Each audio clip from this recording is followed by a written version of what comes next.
In my eyes, being a chef must be one of the toughest careers that you've chosen.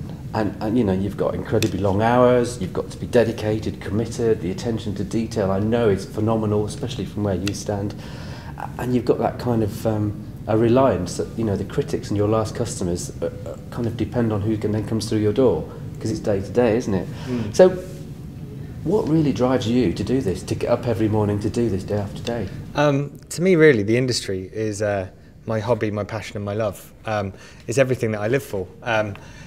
I go home, I think about food. I'm at work, I think about food. And now with my young daughter, the game plan has changed a little, but I'm still very driven on food, and it's what makes me alive, really. So I love it, every minute of it. So how did it start? Where, who, what was the inspiration? Well, it started off, I was very young, and I wanted to be a postman, of all things, to start with. And it was only when I realised I was really severely dyslexic, and I thought the postcodes might end up being a bit tricky for me. And I had a job as a wash-up when I was 13 in my local pub.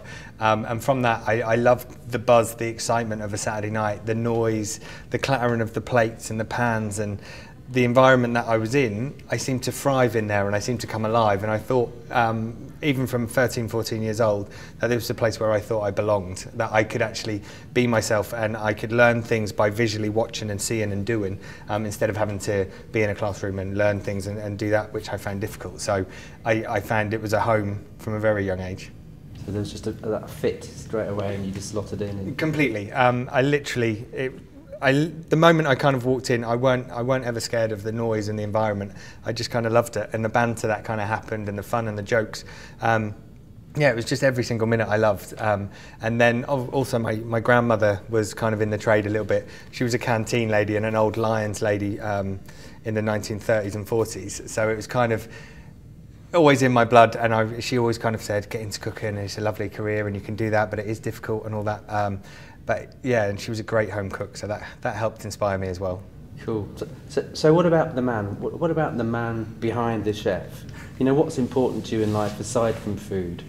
Obviously now I've got my 10-month-old baby, so Holly Hilda is very much the apple of my eye, this new amazing thing that's come into my life, which has made me think differently about food and has simplified my food, and so has made my food better, I think, calming down as a chef and not that being the only thing that's important to me, to have other things around me. And every single day is different, and kind of actually now really wanting to get home to see my daughter is a very different experience, but I'm just loving it. And that I think, yeah, that's the thing that kind of makes my heart melt every day, is seeing my little daughter. So yeah, it's good. So I mean, my next question was going to be, you know, work-life balance for chefs is nigh on impossible, isn't it? How do you manage that? You know, with a little baby, you want to spend time at home, and I know you guys can you know, get away with 4 or 5 hours sleep sometimes. How do you manage that work-life balance?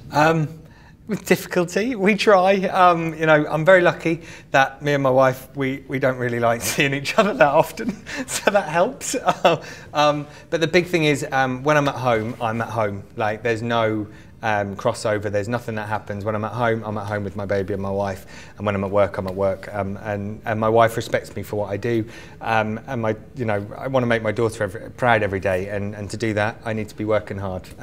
But we're literally on the verge of opening our own restaurant as well, so it's kind of that whole work and life balance in the next couple of weeks are going to be completely turned upside down, because my wife is going to be working out front, I'll be in the kitchen, and Holly Hilda will be probably washing plates. I'm not sure yet.